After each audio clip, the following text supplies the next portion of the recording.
বাবা, তোমাকে একটা কথা বলা হয়নি। অনেকদিন ভাবছি বলবো,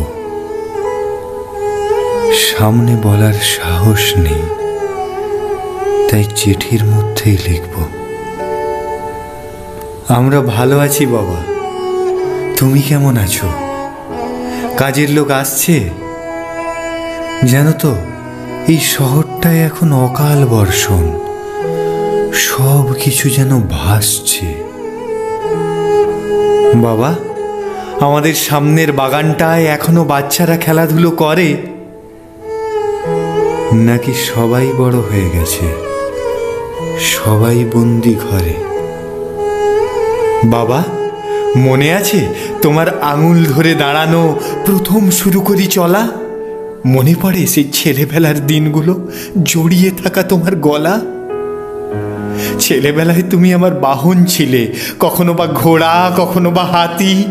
তোমার পিঠে চড়ে ঘুরে বেড়াতাম, তুমিই ছিলে সাথী। তোমার হাতেই হাতে খড়ি, তোমার হাত ধরেই শুরু লেখা।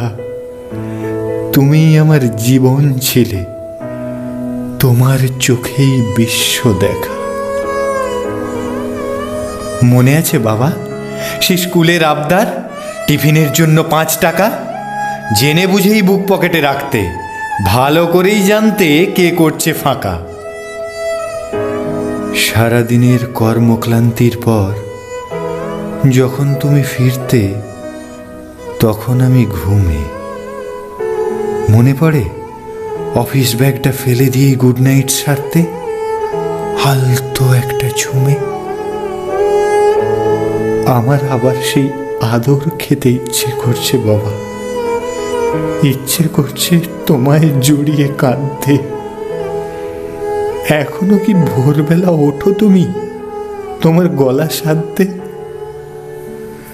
মনে আছে বাবা, ছুটির দিনের সেই আবদার, আজকে কিন্তু চকলেট না হলে আইসক্রিম দিতেই হবে, আজ কিন্তু রোববার। কেরানির চাকরি করেও হাসি মুখে মিটিয়েছ সকল বায়না। জানো তো বাবা, তোমার নাতিও এখন খুব বড় হয়েছে, পায়ে অনেক মাইনা। বাড়ি, গাড়ি, ফ্ল্যাট অনেক কিছু পেয়েছে নাকি ও দেশে গিয়ে। ওখানেও সুখেই আছে নিজের কাজটা নিয়ে। সময় মতো ওষুধ খাও তো বাবা, তোমার সুগারটা কিন্তু বড্ড বাড়া। খোকনকে যেন চিঠি লিখেছি 2 মাস, এখনো দেয়নি কোনো সাড়া। জানো তো বাবা, সেদিন ডাক্তার দেখালাম, আমারও সুগার ধরা পড়ল। গিন্নি বললে বাবার মতোই রোগের বংশ ধরল। অনেকদিন পর ওর মুখে তোমার নামটা শুনে বুকটা কেমন কেমন করল। তাই চিঠি লিখছি বছর 10 পর, ভেবো অভাগা ছেলের তোমায় মনে পড়ল। তোমার হয়তো চুল পেকেছে, মাথায় পড়েছে টাক, গায়ের চামড়াও আলগা হয়েছে, কোমরে ধরেছে বাঁক। সত্যি কথা বলতে কি জানো, আজ আমার জীবন সার্থক বাবা। তোমার ছেলে আজ তোমার মতোই, শূন্যতা ঘিরে শুধু ছেলেবেলা ভাবা। এখন বুঝি আমাদের চলে আসার সময় তোমার ওই মুচকি হাসিটার মানে।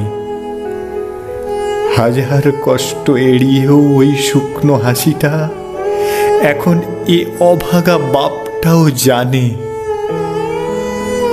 জানো তো বাবা, এখন মাঝে মধ্যেই ঘুমের মাঝে তোমার ওই ডাকটা, খোকন গেলি কই, কানে বাজে।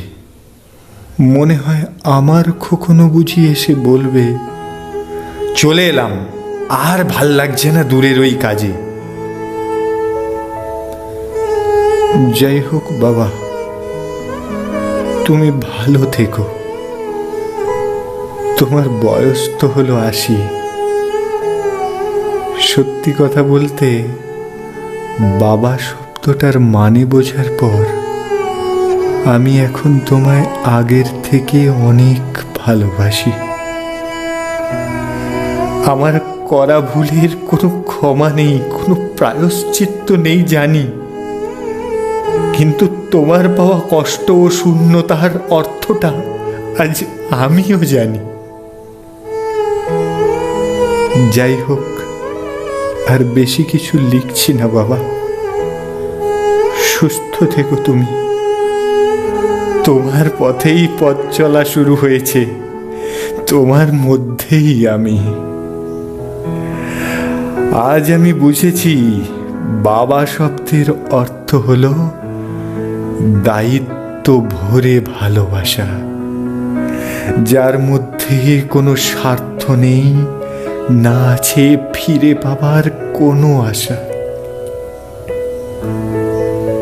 সবশেষে এটুকুই বলি সব সন্তানেরে, আমি যে করেছি ভুল সেটা তোমরা যেন না করো কোনোদিন, তাহলে হারাবে হয়তো একুল ওকুল।